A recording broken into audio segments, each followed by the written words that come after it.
क्या आपने कभी किसी को इस कदर चाहा है कि आप चाहकर भी उसे भूल नहीं पा रहे हैं? क्या आप दिन रात उसी की यादों में उलझे रहते हैं, बार बार उसका नंबर देखते हैं, उम्मीद करते हैं कि शायद वह एक बार मैसेज कर दे? क्या आप समझ नहीं पा रहे हैं कि इस बेचैनी का कारण क्या है और क्यों आप खुद को रोक नहीं पा रहे हैं?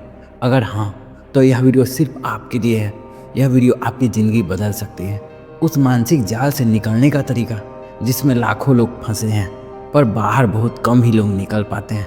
तो चलिए शुरू करते हैं एक भावनात्मक लेकिन ज़रूरी यात्रा। अगर आप किसी को दिल से चाहते थे और अब वह आपकी ज़िंदगी में नहीं है, तो यह स्वाभाविक है कि आप उसे भूल नहीं पा रहे हैं। लेकिन जो चीज़ स्वाभाविक लगती है वही कब हमें तोड़ने लगती है, इसका पता हमें तब चलता है जब रात की नींद उड़ जाती है, जब दिल बेचैन होता है, जब हम खुद से सवाल करने लगते हैं, क्या मैं गलत था? क्या वो कभी वापस आएंगे? क्या वो भी मुझे याद करते होंगे? इस दौर में सबसे पहली बात जो आपको समझनी है वह यह है कि आप अकेले नहीं हैं। लाखों लोग इस पीड़ा से गुजरते हैं, लेकिन हर किसी का दर्द एक जैसा नहीं होता और न ही इसका इलाज एक जैसा होता है। लेकिन एक बात सब में कॉमन होती है, अटैचमेंट यानी लगाव। जब आप किसी के साथ गहरे भावनात्मक स्तर पर जुड़ जाते हैं तो वह व्यक्ति आपकी पहचान का हिस्सा बन जाता है, और जब वही व्यक्ति अचानक आपकी ज़िंदगी से चला जाए तो ऐसा लगता है जैसे आपने खुद को खो दिया है। लेकिन सच यह है कि आपने किसी और को नहीं बल्कि खुद के अंदर के उस हिस्से को खोया है जिसे आपने उस इंसान में देखना शुरू कर दिया था। हर बार जब आप उन्हें कॉल या मैसेज करते हैं तो दरअसल आप अपनी आत्मा की उस पीड़ा को शांत करने की कोशिश कर रहे होते हैं जो आपको अंदर ही अंदर खा रही है। आप चाहते हैं कि एक बार वह आपसे बात कर ले, एक बार कह दे कि उन्होंने भी आपको उतना ही याद किया, ताकि आप खुद को सही महसूस कर सके। लेकिन ऐसा अक्सर नहीं होता और आप और भी टूट जाते हैं। यह टूटन तभी रुक सकती है जब आप खुद को यह समझाएंगे कि वह इंसान आपकी ज़िंदगी का हिस्सा था, लेकिन आपकी पूरी ज़िंदगी नहीं। अब इस जगह पर सबसे ज़रूरी बात आती है हीलिंग्स यानी आत्मचिकित्सा। हीलिंग्स का पहला कदम है रुक जाना। रुक जाइए, उनके प्रोफाइल पर जाना बंद कीजिए, पुराने चैट को बार बार पढ़ना बंद कीजिए, और सबसे ज़रूरी रोना बंद कीजिए। क्योंकि हर बार जब आप रोते हैं आपकी एनर्जी एक नकारात्मक फील्ड में तब्दील हो जाती है, जो ब्रह्मांड को यह संकेत देती है कि आप और अधिक दुख चाहते हैं, और ब्रह्मांड वही लौटाता है और दुख। अब यह समझना ज़रूरी है कि हमारी ऊर्जा, हमारी फीलिंग्स सामने वाला तक पहुंचती है। यह एक वैज्ञानिक सच्चाई भी है और आध्यात्मिक भी।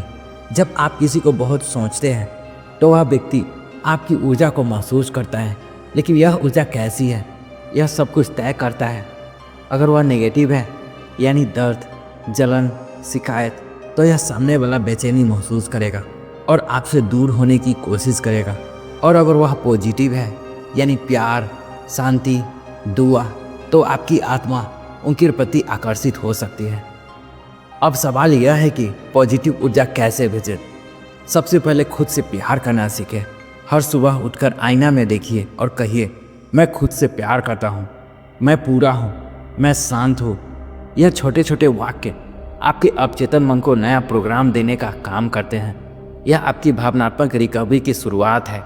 दूसरा कदम, अपनी दिनचर्या में बदलाव लाइए। जिस वक्त आप उन्हें सोचते हैं उस वक्त कुछ रचनाएं कीजिए, किताब पढ़िए, संगीत सुनिए या कोई क्रिएटिव काम कीजिए। इससे आपके दिमाग को नई दिशा मिलेगी। अब सबसे अहम बात, खुद को दोष देना बंद कीजिए। जब तक आप खुद को दोष देते रहेंगे आप खुद ही सज़ा देते रहेंगे, और यह सज़ा आपको कभी आगे बढ़ने नहीं देंगी। अब एक और बहुत ज़रूरी बिंदु आता है, आपकी आत्मा को संतुलित करने के लिए माफ़ करना। अगर आप किसी को माफ़ नहीं करते तो वह इंसान आपके अंदर जिंदा रहता है, एक दर्द की तरह। लेकिन जब आप माफ़ कर देते हैं तो आप खुद को आज़ाद कर देते हैं।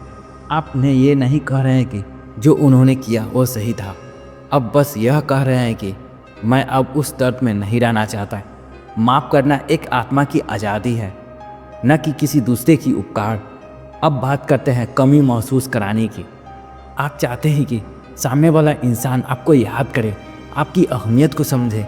लेकिन यह तभी संभव है जब आप खुद को इतनी ऊंचाई पर ले जाएंगे जहां से आपकी ऊर्जा इतनी प्योर हो जाता है कि वह व्यक्ति खुद आपकी तरफ खींचने लगे। आप जितना दुखी रहेंगे उतना वह आपसे दूर जाएगा। लेकिन जैसे ही आप शांत, स्थिर और आत्मनिर्भर बनते हैं, वह व्यक्ति खुद को आपके बिना अधूरा महसूस करने लगेंगे। ध्यान रखें, कमी सिर्फ उसकी महसूस की जाती है जो खुद को पूरा समझता है। जो खुद टूटा होता है उसकी किसी को कमी महसूस नहीं होती। और अंत में ब्रह्मांड का नियम सीधा है, आप जैसा सोचते हैं वैसा ही पाते हैं।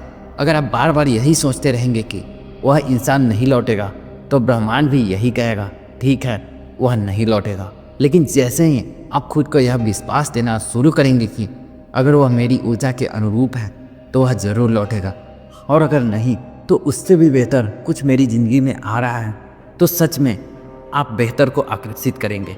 तो दोस्तों, किसी को भूलना आसान नहीं होता, लेकिन खुद को पाना उससे भी ज़्यादा ज़रूरी होता है। आप किसी के लिए नहीं हैं, आप किसी और के लिए नहीं, अपने लिए जीना सीखिए। खुद को इतना प्यार दीजिए कि ब्रह्मांड भी आपको उसी के योग्य चीज़ें लौटाए। अगर यह वीडियो आपके दिल को छू गया हो तो इसे लाइक ज़रूर करें, अपने दोस्तों के साथ शेयर करें और कमेंट में बताएं कि आपने इसमें से कौन से पॉइंट सबसे ज़्यादा महसूस किया। साथ ही साथ चैनल को सब्सक्राइब करना ना भूलें, ताकि हम आपके साथ और भी ऐसे प्रेरणादायक यात्रा कर सकें। तो दोस्तों, मिलते हैं फिर से अगली वीडियो में। तब तक के लिए खुश रहिए, खुशियाँ बांटते रहिए और खुद से प्यार करना सीखिए। धन्यवाद।